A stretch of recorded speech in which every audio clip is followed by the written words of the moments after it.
Hi, I'm Vanessa from Secret London Runs, and tonight I'm going to be taking you on a virtual Christmas lights tour. So every year for the last 5 years we've run around the Christmas lights with groups of you, showing you the highlights of the year's Christmas lights, festive history, wearing Santa hats and having loads of Christmas tunes. And this year we were up and running for 10 days before restrictions changed and we decided that we should stop. So we met a fraction of you, but we realised that so many of you missed out that we wanted to show you the lights today. I'm now going to put the camera on my head and start running, and I'll record a commentary over it. Part of that is because someone's got a massive boombox over there and it's really ruining the festive vibes for today's tour. So I'm just gonna get started and then I'll put some nice Christmas music over the top of it. So thanks so much for coming. I hope you're ready to see some beautiful lights, and happy Christmas all of you. Speak to you soon. We're starting today's tour at this beautiful tree in Trafalgar Square. What's so special about this tree? It's a gift from the people of Norway to the people of Britain to thank them for their support during World War II. And they've been doing this every year since 1747. We're now going to start running, and I'll tell you a little bit more about it on our way to our next tree.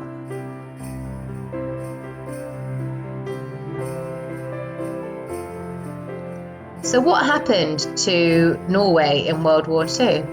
Well, it was invaded by Nazi Germany, and the king and the government were forced out, and they set up a government in exile here in London, hence their annual gift of thanks. So there's a chopping down ceremony in Norway, and then you can watch as this huge tree gets transported all the way from Norway here on boats and down the Thames. You can follow that journey on Twitter, which I find quite exciting, and all the other guides make fun of me every year for watching it. But this beautiful gift is an example of international community and gives me an opportunity to introduce our theme. So every year on the Christmas Lights Tour we go to different lights and we link them up with a different theme. And so we thought that this year the theme should be community. So obviously this year has been really bad, but there are some positives, or there are some things that we can still celebrate, and I think that is community, people coming together to support those who are vulnerable and on their own. And so in today's tour we're going to try to highlight as much of that as we can.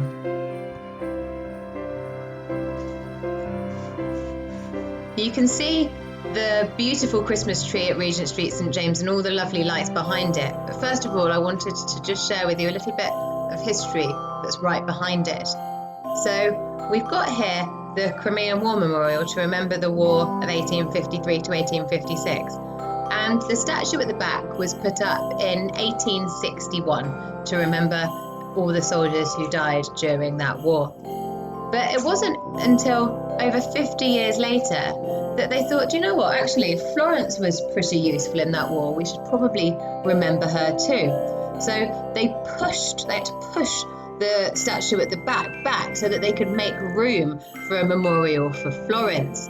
And so Florence obviously went out to this war. She was a nurse, and she helped soldiers who were dying not of their wounds on the battlefield, but of the sanitation afterwards. It was her that told us to wash our hands. She noticed that on wards where they were more vigilant with washing their hands, that infection rates were lower. And so after washing our hands all damn year, I thought it was worth doing a little shout out to Florence, who developed an international nursing community, and to thank everybody who has kept their lamplight on for us this year in 2020. So thank you everyone, and thank you Florence. And now let's go and have a look at this beautiful tree.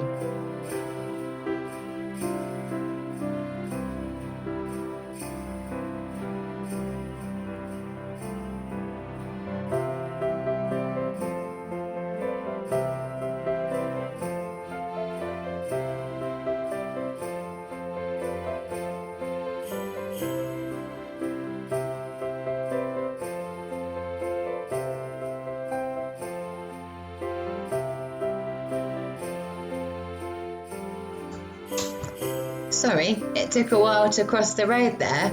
We're now running up Regent Street, St James, and enjoying the beautiful Spirit of Christmas themed lights on Regent Street. We're actually going to see these 4 times on today's tour, so I'll tell you a bit more about them later and just let you enjoy running up them. We're going to turn left in a minute onto Jermyn Street, and then we're making our way to the beautiful display at Fortnum and Mason's.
So what you can see ahead of us, that big red building, is high-end food store Fortnum and Mason's, and they've got for another year a beautiful advent calendar display on their shop front. So every day in December another window is lit up with the number. It's beautiful, but do you know where advent calendars come from? Any idea? Well, the country is Germany and the person is Gerhard Lang. So in the 19th century, Gerhard Lang as a boy was given by his mother a sheet of cardboard with 24 sweets tied onto it, and every day he was allowed to undo a different one. And he loved it so much that in 1908 he decided to set up the first commercial advent calendars. And now we have so many advent calendars and so many types, and I've been asking the people on the tours that I have given what kind of advent calendars they have, and there were lots of gin ones, lots of chocolates, there were dog food and dog treat ones. Somebody was doing an exercise calendar where they did a different exercise every day. And we also talked about reverse advent calendars, so the idea that you can every day save something that you can do without, and at the end give it all to a food bank, a beautiful way to give back to the community. This is Burlington Arcade that we're going past now, and we're making our way on to Bond Street, home of the fashion industry. We're just going to take a right up there now. So these are the beautiful lights for Bond Street. They have been the same for the 5 years we've been giving this tour, but we mustn't complain because they're beautiful. These lovely peacock feathers are referring to the Bond Street loungers, the peacocks of their time. So Bond Street has been the home of fashion since the 17th century. And in the 18th century, it became a place for young men to come and hang out. And their main goal was just to be noticed, just like peacocks. So the highest achievement that they could get is to appear in the papers with somebody talking about the clothes that they were wearing and their fashion. So the lights every year are a nod to the Bond Street loungers, the peacocks of their time. We're now going past lots of the 80 fashion labels that you can see. Tiffany's have got some beautiful trees up this year on their shop front, and we'll just have a look at a few more.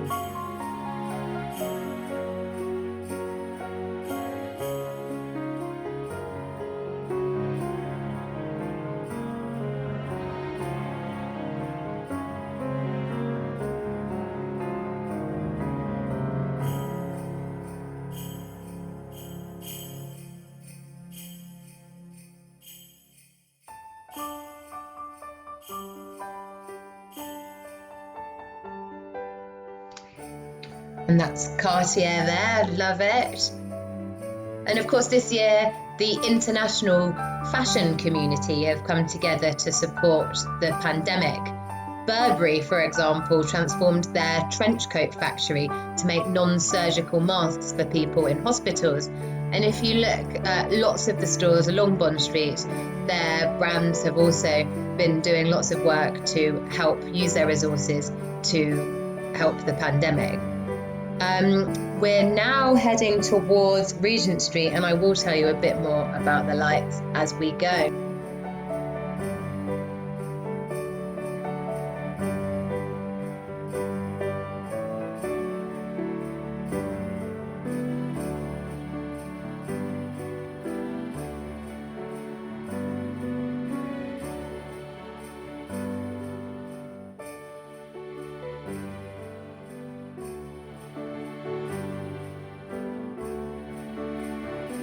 On the right, you'll see Savile Row, home to London's tailors. Last year was the first year they put up a light display.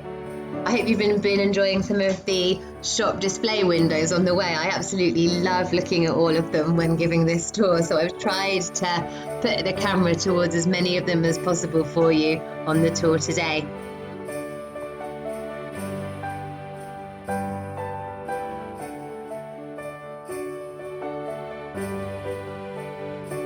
We're coming back up to Regent Street, and these lights are very special. The theme is called The Spirit of Christmas, and it's based on the theme of the first ever Christmas lights here in London in 1954. So I thought it's probably time to tell you a little bit more about the history of Christmas lights. So Christmas lights first became a thing in 1880. In America, a guy called an inventor called Thomas Edison, put some electric light bulbs on a string and put them outside his office. But it didn't really catch on. We're now heading to Carnaby Street, but I'll keep telling you about it as we go. So it didn't catch on. People were a bit suspicious about electricity. They liked the idea to replace candles on their Christmas trees because that had a purpose. It stopped fires. But the idea of hanging them on the streets, people were still very suspicious, and so they left it for a while. But after World War II, the Regent Street Association didn't think that London needed to look drab just because we were in the post-war era, and so they got these electric light bulbs and they lit up the street, and those lights from 1954 had got angels on them, and they look very similar to the ones we're enjoying today. But we're now making our way to Carnaby Street, which is always a highlight for London's Christmas lights.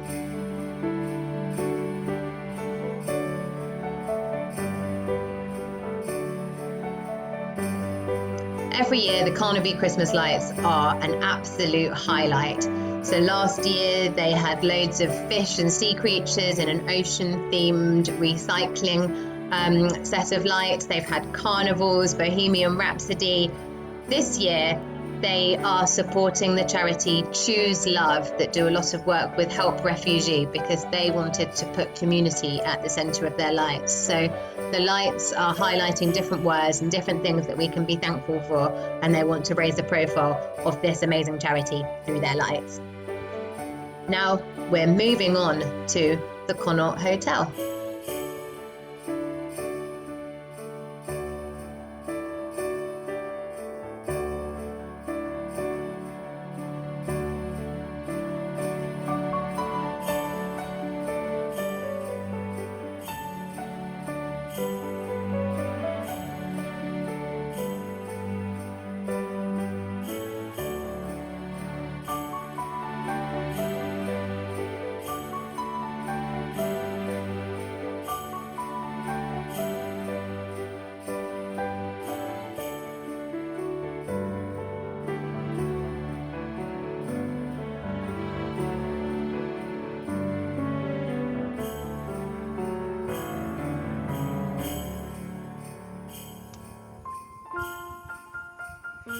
If you are enjoying this, then we'd love to see you in the flesh. So next year there'll be a whole new route and whole new history for the tour. Obviously we'll still go to the big displays, and it is beautiful in video, but it's even more special in person with a group of friendly runners all wearing hats with some Christmas tunes as well. So please do look us up next year. And in the meantime, we also run lots of other different themed tours of London, and depending on when you're watching this, we may or may not be able to give them. At the moment, at the time of recording, we are in Tier 4 and we can't give any tours at all. But we hope to get back to doing what we love really soon. So please do look us up. If you're in London or if you fancy a trip to London, we give street art tours. They're some of my favourite to give. I'm absolutely obsessed with street art.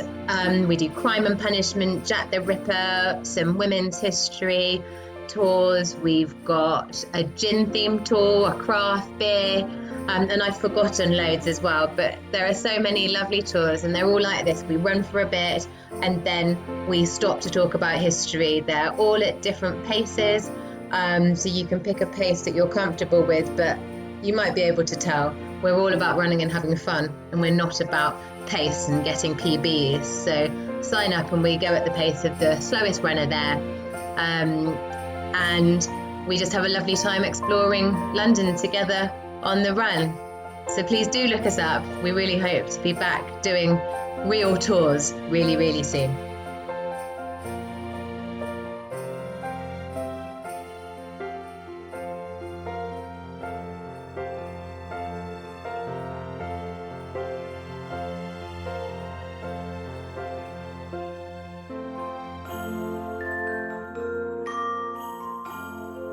We're now making our way to the Connaught Hotel. Every year they have a beautiful tree decorated by a famous artist. My favourite one was Tracy Emin's a few years ago.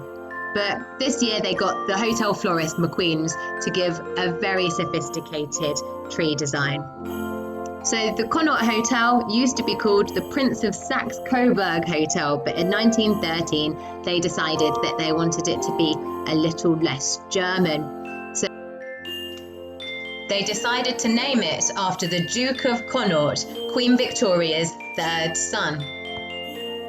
He married Princess Louisa of Prussia, and together they had 3 children and created a royal sub-dynasty that is now linked to the Swedish and Danish royal families. And I wanted to use the opportunity of being here to talk a little bit about the international royal community, because the Swedish royal family have been particularly impressive this year. Prince Carl Philip, he has been serving in the army through the whole of the pandemic, and his sister, Princess Sophia, as soon as the pandemic started, she went on a 3-day intensive training course so that she could help nurses and doctors in hospitals, and has been doing that ever since. And it's at this point that we also talk in the tour about what the royal family in other countries have been doing, including our own. Kate and she launched a program called Hold Still, which is a photography competition. Harry and Meghan have been doing lots of work with food banks in LA. There have been lots of initiatives. We talked about the big train journey as well. But anyway, it might be worth you talking amongst yourselves about what the royals have been up to, and if you think it was any good.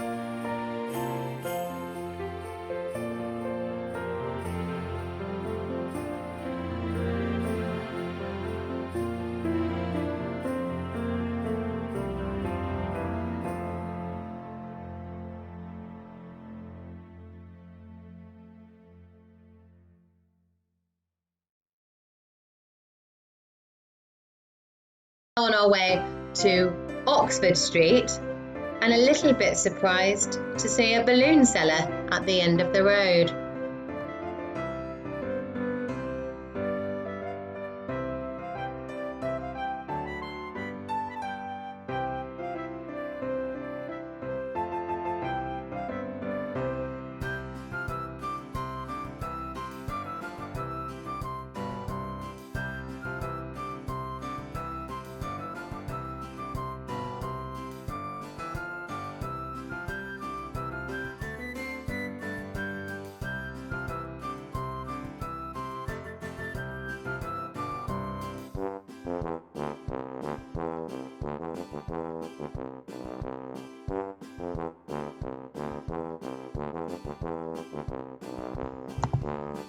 We're now at the Oxford Street lights, the most famous of them all.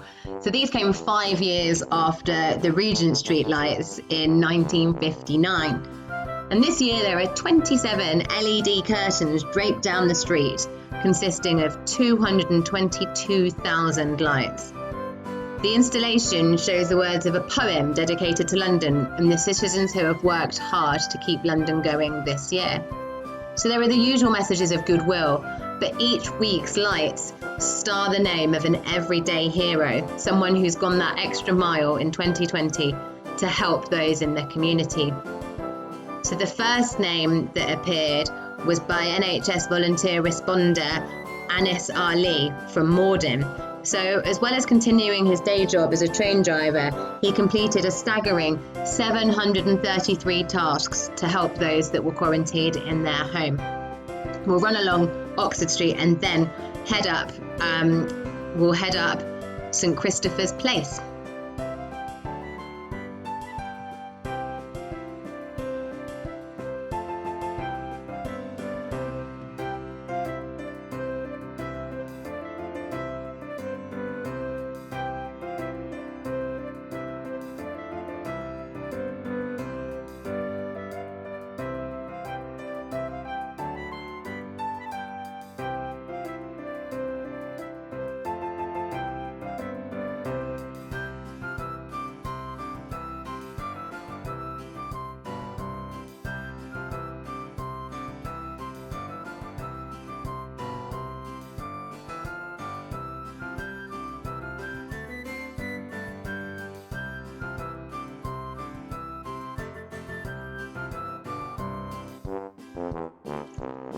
We're now heading towards the Baker Street Quarter lights. So last year, for the first time, the Baker Street Quarter put up 4 sets of lights, each of them to highlight parts of the area's history.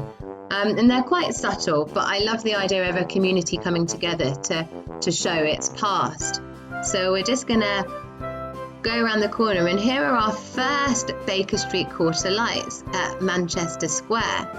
So a couple of 100 years ago, this would have been Marylebone Pleasure Gardens. So you would have come here to gamble, bear baiting, cockfighting, and it would have been lit up by thousands of lanterns to entice you here. And so the lights here are lighting up Manchester Square to hark back to those times. The most famous of all attendees at the Marylebone Pleasure Gardens was none other than esteemed highwayman Dick Turpin. Oh, don't know if you can be an esteemed highwayman, but a very famous highwayman anyway. And now we're making our way to Marylebone High Street. For the first time ever, we've included these beautiful lights on a Secret London Runs Christmas tour.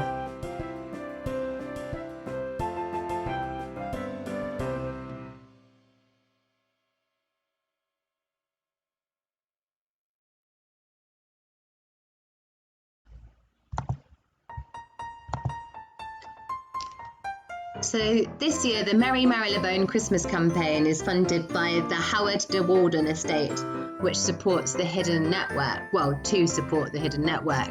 So the Hidden Network is made up of 6 charity partners, and together they work to empower people sleeping rough in Westminster to rebuild their lives. So they provide counselling, addiction recovery, and help with securing long-term employment and accommodation. So there's a tap point as you go up the high street, and you can donate any amount you like to the hidden network for the lights. And Marylebone does have a long history of charity work. Octavia Hill, social reformer and co-founder of the National Trust, was born in Cambridgeshire in 1838, but she called Marylebone home. And by the time she came to live here, Marylebone pleasure gardens had degenerated into slums. A reporter once wrote in a guide to Marylebone, "Hold your handkerchiefs in your hands, you may require them. We are going into one of the foulest dens in the district." So when Octavia moved here, her focus was on social housing. In 1864, she started work on the redevelopment of a trio of rundown properties on the aptly named Paradise Place, just off Marylebone High Street. It was funded by writer John Ruskin, but it came with a condition: Hill must deliver a 5% return on his money. Hill began to rehabilitate these slums into open, airy and clean living quarters. Rented at a low cost to poor tenants, the rules of residence were very clear: respect your surroundings, pay on time, or leave. In return, the houses were well maintained and costs kept low. Community activities were encouraged, and tenants were often offered employment opportunities. It was a revolutionary approach designed to improve feelings of self-worth, purpose, and responsibility with a supportive community. Business swelled, and Hill had no problem delivering the promised return to Ruskin. We're now heading to our last lights of the virtual tour.